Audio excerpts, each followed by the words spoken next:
Cette consultation vue vous est présentée par vueimmobilier.com, les vidéos haute définition Internet de l'immobilier au Québec.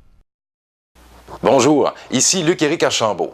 Bienvenue à cette consultation vueimmobilier.com. Qu'est-ce que le home staging? En quoi cela peut-il être efficace lors du processus de la vente d'une propriété? Et comment procède-t-on? Les réponses à ces questions avec Daniel Robillard, designer d'intérieur. Bon visionnement.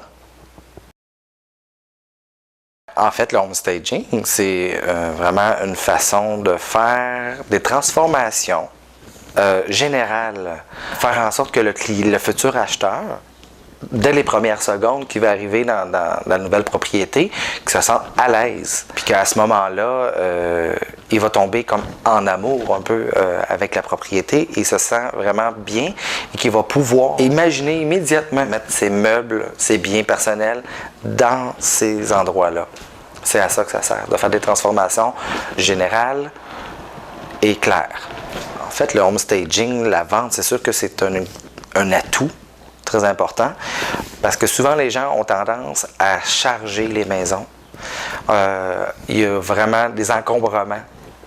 On remplit, on ne veut pas se départir, mais en même temps, le futur propriétaire qui rentre ne veut pas se sentir comme de rentrer chez quelqu'un d'autre, parce qu'il fait en sorte d'acheter une maison pour sa famille et sa vie qu'il veut faire. Que le nouveau propriétaire puisse être capable de mettre ses propres meubles, de visualiser déjà ses propres meubles.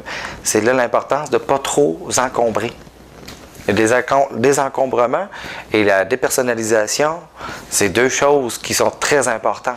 En fait, la façon de faire le home staging, c'est vraiment, au départ, c'est de dépersonnaliser la propriété et de désencombrer la propriété. Ce qui fait en sorte que le futur acheteur va se sentir tout de suite en connexion et va se sentir bien et va penser comment il va pouvoir installer ses propres meubles et sa décoration personnelle.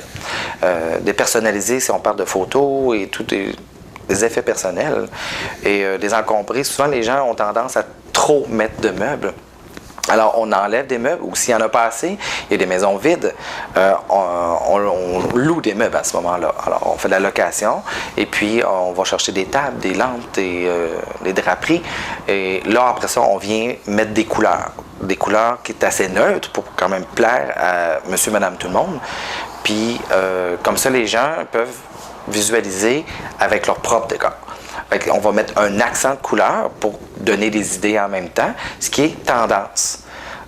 Sans trop en mettre, l'exagération n'est pas bonne non plus. Fait qu'il faut vraiment y aller grossièrement, et ce qui fait en sorte que justement le nouveau propriétaire va être beaucoup plus engagé à pouvoir acheter sa nouvelle propriété. Pour recourir au service de Daniel Robillard, designer d'intérieur, chez Décor 90°, composez le 514-303-6691.